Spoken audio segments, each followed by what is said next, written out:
Welcome, everybody, to Pitch Strike Chronicles podcast. I'm Tats. I'm here with Donald, and joining us today is my cousin, Nikki G from California.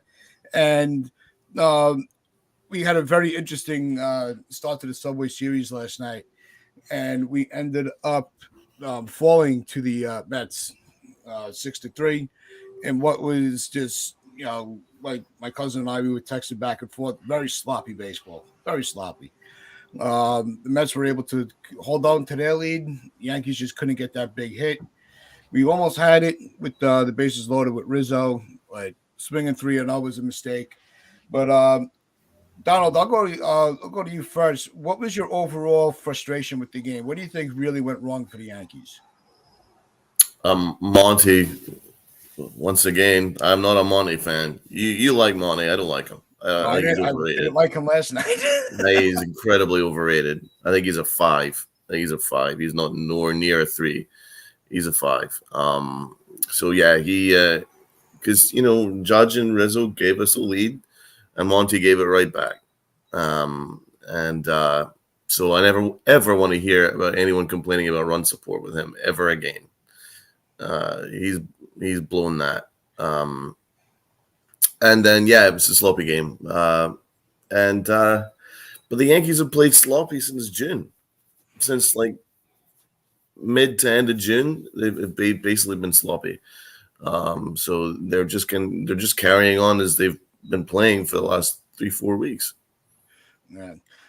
Nick, from the Mets' point of view, when you're watching that first inning, what were the ups and downs of emotion from a baseball point of view of watching the top of the first and then going into the bottom of the first?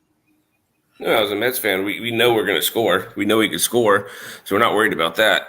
We don't expect to see Taijuan Walker struggle though. That's an Oki Carrasco type of first inning, in my opinion. So I was pretty stunned, to be honest. And what are you going to do? We came back, we scored, and held the lead. Like I told you before, I worry about my bullpen.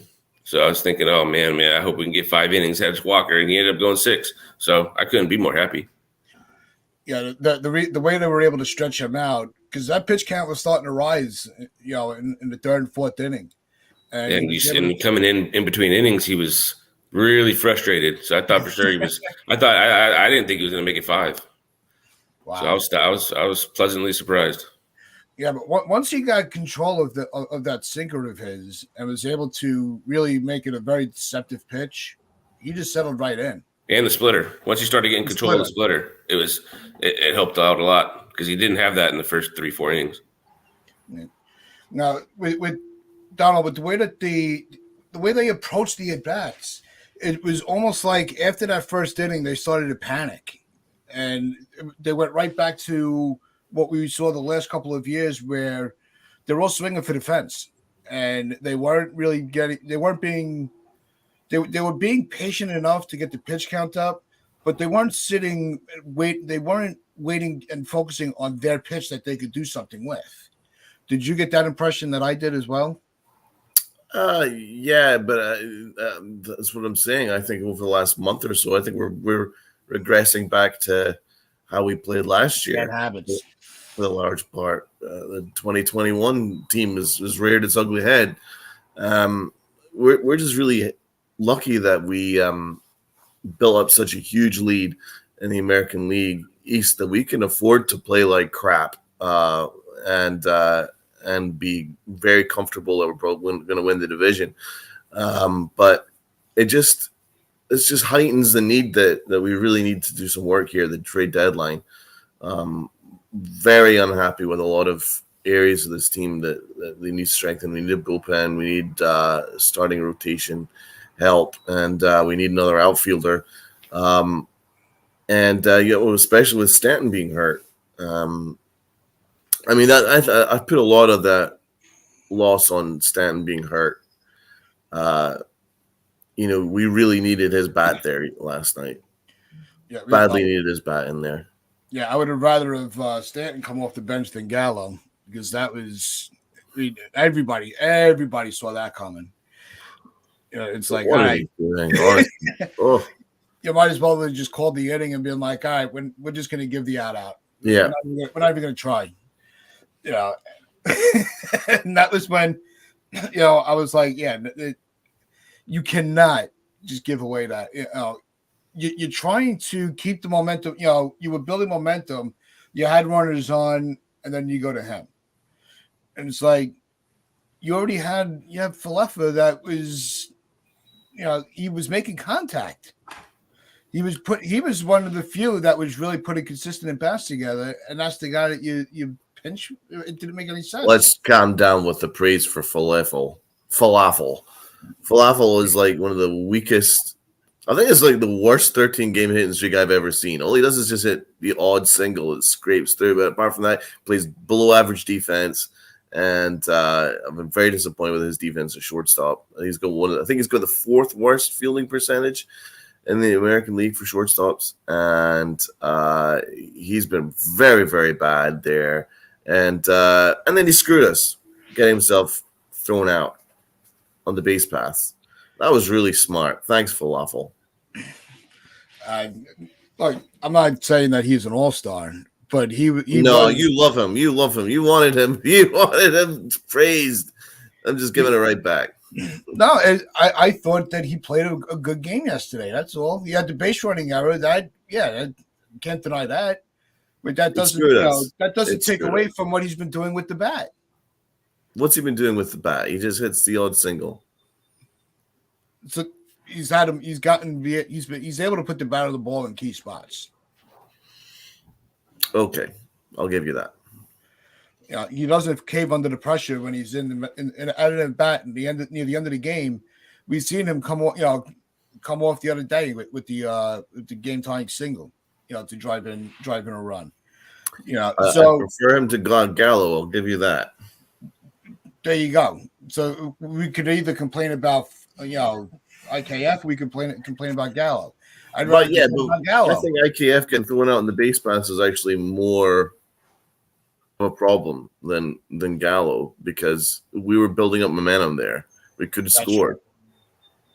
You screwed us. Yeah, I mean, Nick, what when you're watching the base running, and we were able to get Lindor because he was dancing like a clown. The base running errors last night could have cost both teams their game. Well, playoff teams shouldn't be making base running errors, but being aggressive and getting thrown out, that's one thing. But making bonehead mistakes like Cleffa and Lindor made, that can cost you a series in the playoffs. I mean, and these are both playoff teams. You can't make those mistakes. And I hate to say that, I almost expect it from Lindor because for being in the league so long, he's pretty immature still. He does stupid stuff like that. From Cleffa, I mean, he's been in the league a while. I've never really seen him make mistakes like that. And I know Walker has a really good pickoff move, but those mistakes are going to cost you in the playoffs. No, that's where that balance comes in. You can't, when you're supposed to be a very smart yet aggressive base runner, you're supposed to be able to read. One of the things that you need to do in your pregame prep is study the pickoff move for the pitches that start in the game. Obviously, Falefa did not do his homework on Tyone and his pickoff move, because you cannot get picked off like that. I had to say the Lindor running mistake was worse than the Cleffa. Yeah. I mean, we were having a huge inning, and he decides to – I don't know what the heck he was doing. I don't know what that was, but they're going to have to clean that up.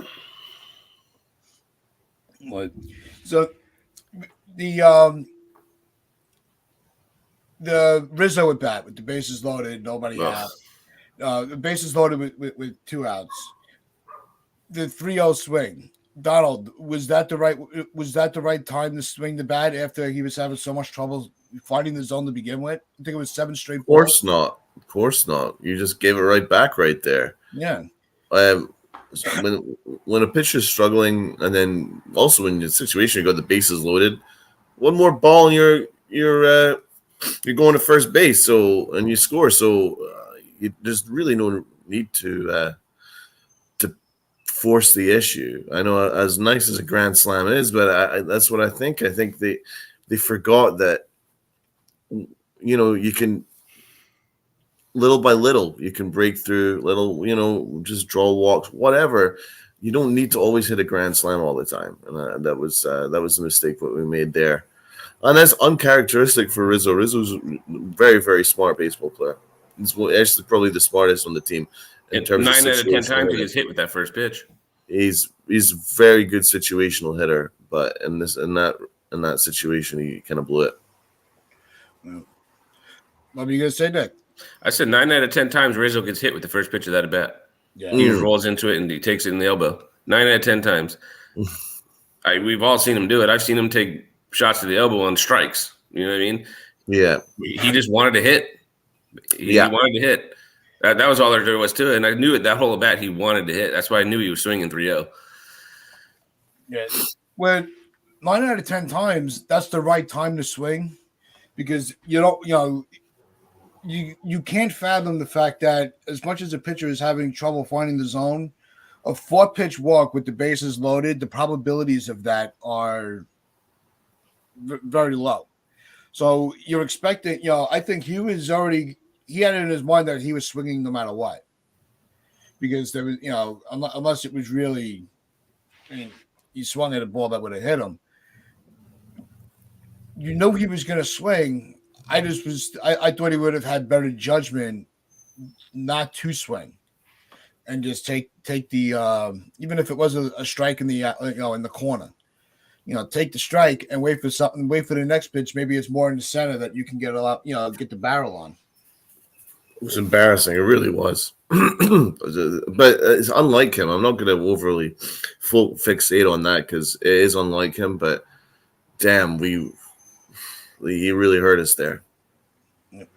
Now, we've been watching, Clay Holmes as our closer, and we've had no complaints at all. But Diaz last night, he gave himself a little bit of traffic. But from an outside point of view, as a non-Met fan, did you see anything from Diaz that was, that stood out to you? Diaz is he's an elite reliever, and the Mets should be very excited to have someone that talented closing the issue for them. Although, did you guys hear about the debate the SNY had? Who's better, Aaron Judge or Edwin Diaz? That was a good one. I quite like that one. Huh? How could you compare those two guys?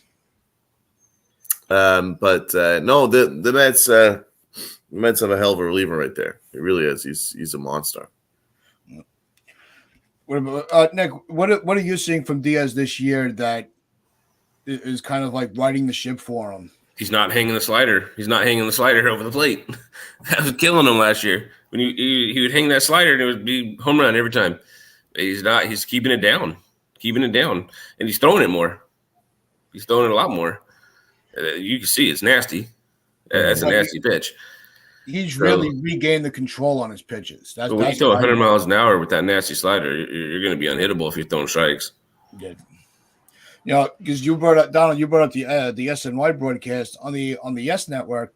They were actually saying about with Diaz from last year to this year was once you get through the fire in New York, and if you could weather that storm, nothing's going to faze you anymore. You have a new focus on your craft, and I think that's what the Mets are getting from Diaz this year. Because when he first came over, they couldn't wait to get rid of him again. They wanted him gone as fast as he got. You didn't even unpack his bag, and they wanted him out. So it was interesting how the two broadcasts were trying to analyze Diaz and his adjustments to New York. That slider is filthy, Nicky G. That slider is filthy. With Scherzer on the mound tonight against the pitcher we hate to even mention his name. Here we go. We got a comment from Northeast Streaming Sports. Hey guys, great show. Yankees had one job and they blew it. Yes, they did. They should crush the Mets. Are you afraid the Yankees are starting to come off the rails, even with this large of a lead? All right, so let's break into that real quick. I think that the lead itself is not going to be too diminished. Like I said, as long as we can maintain a double-digit lead in the standings, we should be able to iron out all these issues. Donald, do you think that the lead in the division, if it starts to drop drastically, when do you hit that? When would you hit the panic button that the season's really going off the rails? I'm not concerned about the division, but I am concerned about the playoffs. What I'm seeing is a clear issue in terms of we need a starting pitcher pretty urgently. They really needed to be forcing the issue in this Castillo trade like ASAP because I really hate the idea of Domingo Germán pitching tonight against Scherzer. That's kind of embarrassing for a team like the Yankees and their city rivals to go and send out a dude that pitched nothing at all since last year, apart from one really awful outing against the Astros last week where he gave up a million runs. So I'm really annoyed by that, to be honest. But so yeah, we definitely need a starting pitcher, and we've needed a corner outfielder since the last offseason.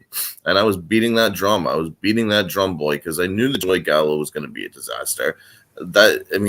He's given that back to me in spades. The worst batting average in the majors over the last year. He actually has the worst batting average in the majors since he came here as a Yankee last year. 161. I think the next worst is like 180. So he's just way in his own like world of awfulness. So and I knew that was going to happen. And I don't know what the Yankees expected, that Joey Gallo is going to somehow turn it around. So it hasn't. They desperately needed to get a corner outfielder. So I really hope that they attack that at the trade deadline. But it just sucks that they've blown the doubleheader against the Astros, and they're going to blow this 2-game set against the Mets as well. I have no faith that they're going to do anything in this game because Herman's awful, and Scherzer is one of the best pitchers in all of baseball, if not the best. So it's not a great matchup for us. So yeah, I am not worried about the division, but I am definitely concerned about the playoffs. Well, yeah, the Mets are a team that they would. I'm sure that everybody, obviously, every fan base, they want their team to win the division. Now here we are, we're complaining about our 11.5 game lead, sliding. Meanwhile, the Mets are actually battling with the Braves right now to hold on to their first place lead. What do you see in the NL East division? Where do you see the second half? How do you see that race ironing out? Well, I'm hoping that we hold on to it, but we need bullpen help, big time. We need bullpen help, big time. DeGrom's coming back, that's going to help, but we need bullpen help in the worst way. And the Yankees need to go after Benintendi. For sure. I agree. Benintendi. I would jump all over that. I would forget this Juan Soto stuff. Get rid of that. Go after Benintendi. I would go after 2 starters. I'd go after Montas too.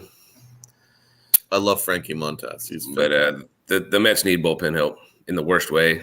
I hope this Wilson Contreras stuff goes through with Robertson, but we still need another arm after that. Oh, really? You guys are going to see tonight. You get through. If Scherzer don't go 8 innings, you guys got a shot. Because you saw our 2 best relievers last night. They're not going to pitch tonight. And you're going to – the bullpen's weak. So you guys – I wouldn't count out winning tonight. Just keep it close. Yeah, how many pitches do you think that they'll give I could see him going 110. He dictates. He dictates when he comes out of the game. I don't know if you guys noticed that, but I mean he's one of the only players that's going to tell Showalter when he's coming out of the game. Yeah, but I say 110 probably. 110. They better be plenty patient because yeah.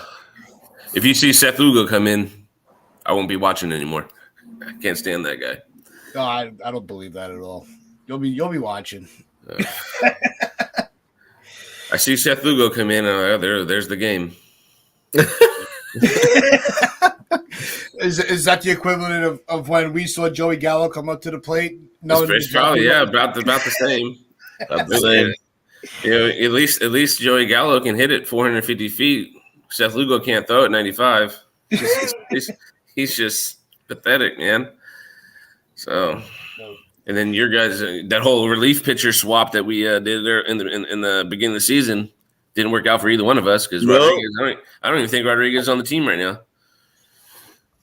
Yeah, I know there was such a nothing trade. It was such a nothing trade, wasn't it? Yeah, at the time they both thought it was going to be great.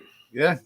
I mean, Castro did give us a couple of good outings, but not enough to say, okay, yeah, we got the upper hand. Castro's got the stuff. There was never a doubt about his stuff. He doesn't have the command of it. He just doesn't have any command.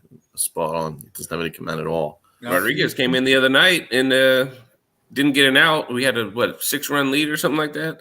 He didn't even get an out, and they had to pull him. I thought Showalter was going to punch him right there on the mound because he was so frustrated. Now that'd be entertainment. That would be entertainment. He was so I mean, it is frustrating seeing him come in. If there's one old school manager that you could really see just losing their mind, on a mound or in a dugout, that's Showalter.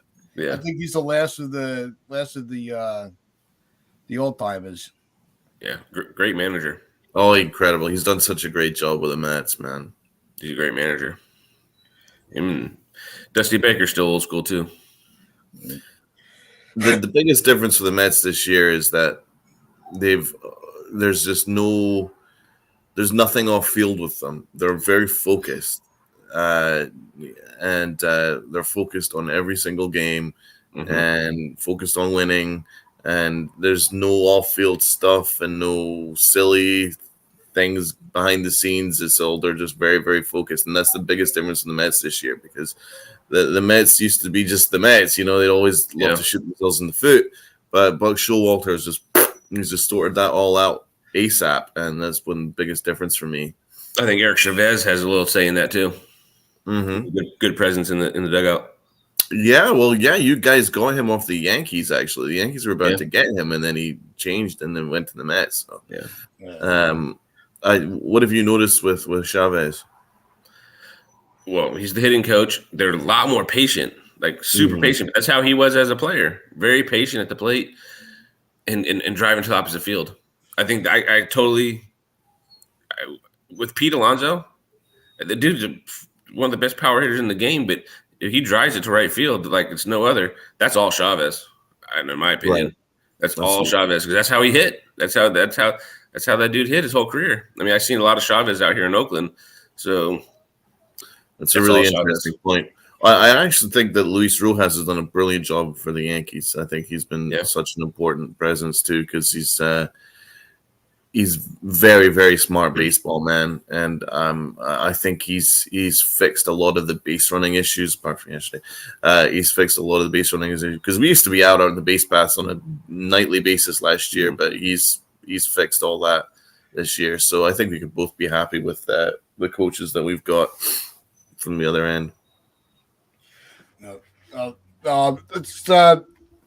Before we get any further into the predictions for tonight and expectations, let's get back to the comment section here because we actually have a couple of comments that came up.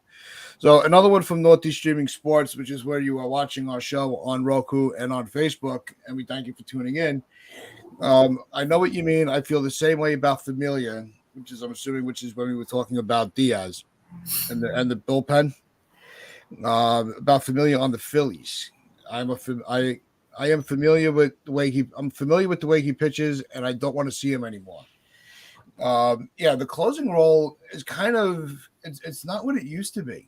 You don't have the Riveras and the Papelbons, where it was you had no worries. You knew your ninth inning was 99.9% locked down when you brought in your closer. Now it's kind of a different animal. So I think the closing role is kind of going through a little bit of a revelation where you don't have your lockdown closer. You have your role player. like what we're doing, like the Yankees are doing with Chapman. Some of our bullpen guys. It's not that you have a specific inning you pitch; it's your situation is when you're being brought in. So I think that the end of game bullpens are being rotated a lot. But Diaz, I think, is just. I think it's more the case that in the modern day they want to use your best pitcher in the biggest spots. situation. Yeah, that's just to sum it up a little bit better there. That's kind of the way they want to do it. But with the Yankees, Holmes is very much the hard and fast closer now. I really believe that now because they desperately need him to close out the ninth inning because you've got Chapman and you got Loizaga who have forgotten how to pitch. So, yeah. And then another comment from Cammy Ryan. Hi, Mom. Great show. Kudos for Nick for getting up so early. Nick is coming to us from California, so where it's that was badass. Thank you, Nicky. Or a graveyard. I haven't been to sleep yet. And of course, your partying with the Mets win. Your mom says hi, and they were actually surprised because I did not tell them who the guest was. All I said was we have somebody coming on that they are not going to want to miss watching. So it was a very nice surprise for our parents to see us teaming up today with Donald, and it's been a lot of fun. But all right, final thoughts on tonight's game. What do you think is going to be your prediction for a high point and a low point? Nick, what do you think? Tonight's game. I'm hoping for a shutout by Scherzer because if we don't get 9 inning shutout, I think the Yankees win. I think they get to the bullpen. I think it's a close game. Maybe we're winning 1 or 2 runs. Bring in the bullpen, and you guys just tee off. That's what I think happens tonight. Right. You're going to get Lugo tonight. You're going to get you might see Drew Smith tonight. And I have no faith in those guys. All right, you got to remember, Scherzer's coming off an injury. He's only had like 3 or 4 starts. So, I mean, 110 is a cap for him tonight. Coming off an injury, his cap is 110. That's insane. Yeah, I would say 110. That's gonna be his absolute cap is 110. Our guys come off an injury like 50 pitches. 60. Like, oh, that was a good outing. He said 60. Yeah, only because they're gonna need it from him. Showalter knows he can't go to that bullpen tonight early. No, which is why I think it's going to pay dividends for him for riding it out with Walker last night. Yeah, big time. Donald, high-low prediction for tonight. I think that the Mets are going to tee off on Herman, but hopefully Boone has a very short leash for him, and they bring in Clark Schmidt or J.P. Sears to steady the ship. That might be your best chance, but yeah, keep it close. Try and get to their bullpen. Otherwise, they're going to lose. The Yankees are going to lose. The fact that they're sending out Herman at all is a disgrace. Yeah, no. That's my low is Herman. If Herman makes it to the second inning, I'd be happy. And I still believe this Stanton thing is a big issue. The lack of protection outside or after Rizzo in the lineup is pretty noticeable. You've got Matt Carpenter, and that's basically it. Hopefully, you get something out of Gleyber Torres, but the lack of length in the lineup once Stanton is out is pretty noticeable. You can afford now to pitch around Judge, and you can afford to pitch around Rizzo to some extent, and then it's all down to Carpenter to save the Yankees in terms of offense, because I don't really trust the rest of the lineup to give you power apart from Torres. No, I think that if there is anybody you can trust to come off the bench, Carpenter is the only guy that we can trust. So, he's come through for us time and time again. So it's not the end of the world if we have to rely on him at the end of the game. Yeah, but the Mets can also pitch around him and then just get right through the underbelly of our lineup. Scherzer won't pitch around anybody though. Scherzer will just mow He's them not all going to pitch down. around anybody. He'll mow them all down. No, but if he has a slider, we're gonna have to have you come back on another time because this has just been awesome. You have been watching the Pitch Right Chronicles on Northeast Streaming Sports. wear your pinstripes, your pride, and play hard.